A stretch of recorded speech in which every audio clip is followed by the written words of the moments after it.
कर्जत ते पनवेल लोकल प्रवास लवकरच सुरू होणार आहे। होय, जवळपास 70% काम झालेलं आहे आणि येत्या 1.5 वर्षामध्ये 30% राहिलेलं कामही पूर्ण केलं जाणार आहे।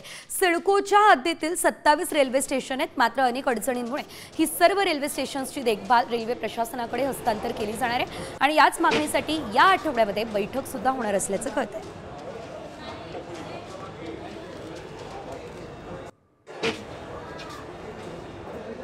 प्रवासी यांच्यावरती चर्चा केल्यानंतर ज्या ज्या सुविधांचा अभाव आहे त्या सुविधा देण्याच्या संदर्भामध्ये मी रेल्वेच्या अधिकाऱ्यांना सूचना केल्या। पनवेल ते कर्जत हा रेल्वे मार्ग चालू करावा ही गेल्या अनेक वर्षापूर्वीची मागणी होती। माझ्या कारकिर्दीमध्ये ते कामाला सुरुवात झाली।